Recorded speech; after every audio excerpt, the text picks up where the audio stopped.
Hello, this time I will talk about creating multiple resources by using one Terraform module in the Oracle Cloud infrastructure.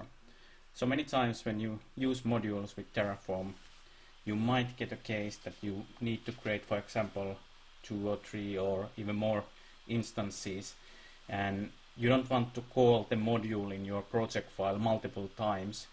So you have an option to call the module only once by using the count variable.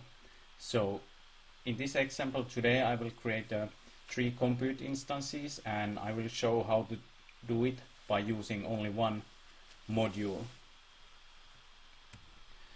So the example layout in Terraform today is that I have the main project folder, create 3 instances, which has 3 files, main.tf, outputs.tf, variables.tf, and then I have the module itself, the instance creation module with the main.tf and then outputs.tf. So next I will go through them, what they look like, and then you will see how the count variable is used. And here is the example. So I have a variable server count. It's defined in the variables.tf, and I pass it to the actual module which creates the instances. So I just use the server count variable and then pass it here. And then in the create resource itself, I have a count here, and then I use the variable which I just passed in the create instance resource, and this will determine how many times the create instance is being looped through. So if I have a variable set to 3, then it will loop it through 3 times, like in this example.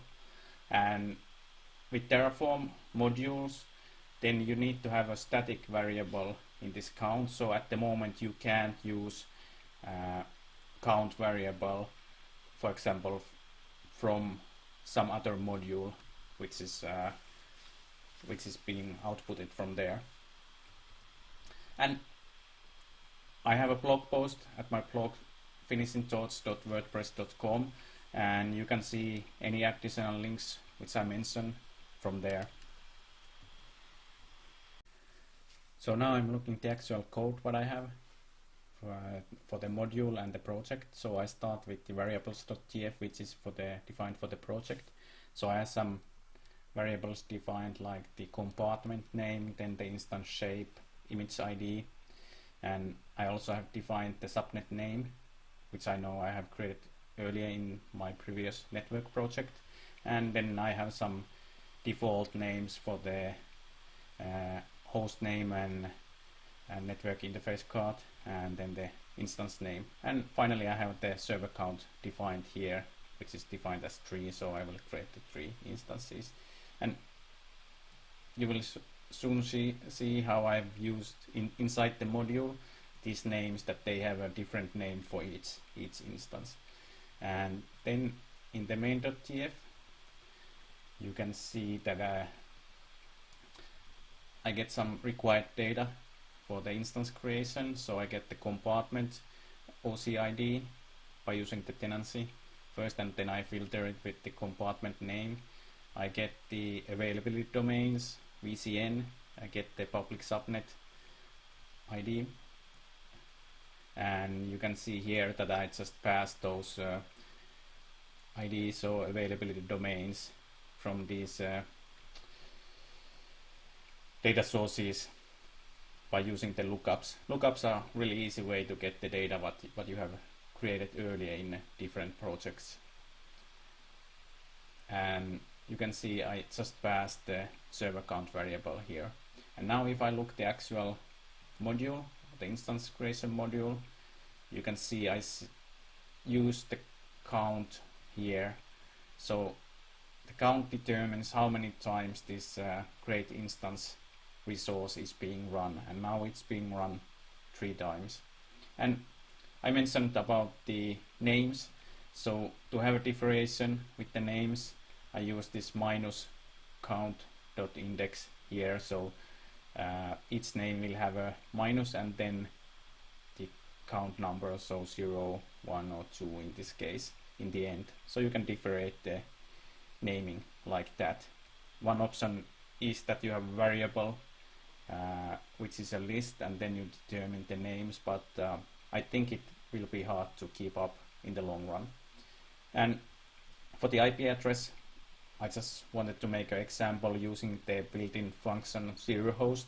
So I pass the subnet serial block here, and then I use the third IP address which is available in that subnet for the first host, and then the fourth for the second, and so on. So this is because Oracle reserves the two first IP addresses in each subnet for their use, and the last one as well.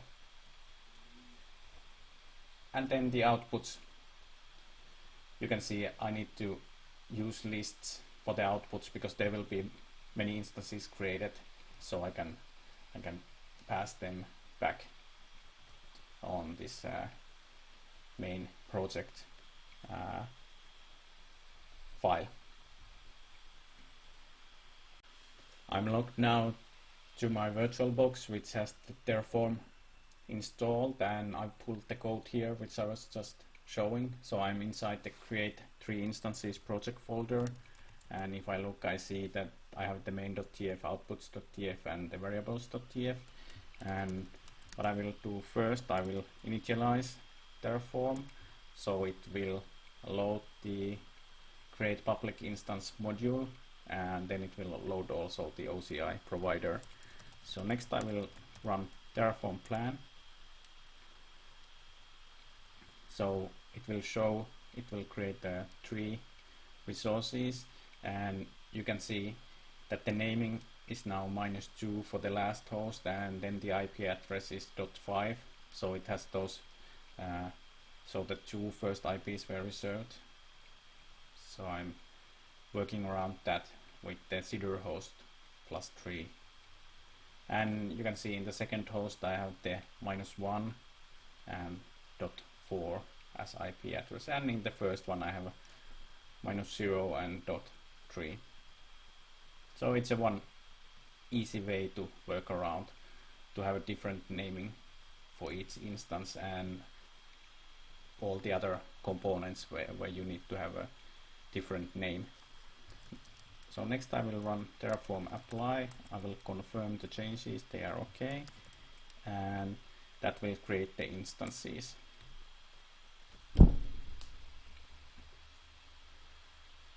And I will just pause the video for the creation time.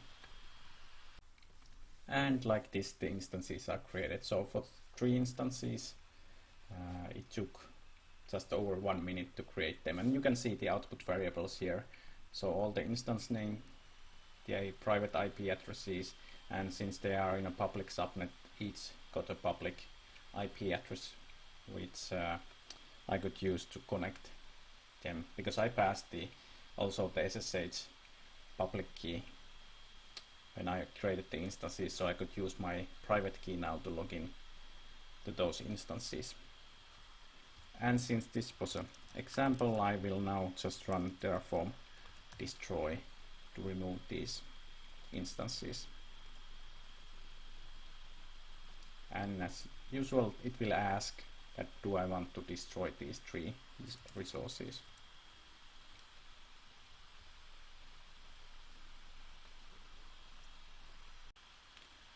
Thanks for watching, and be sure to check from my blog finishingthoughts.wordpress.com, where I go in a little bit more detail about using the count, and I will also post a lot of OCI related content in my blog. Thanks again.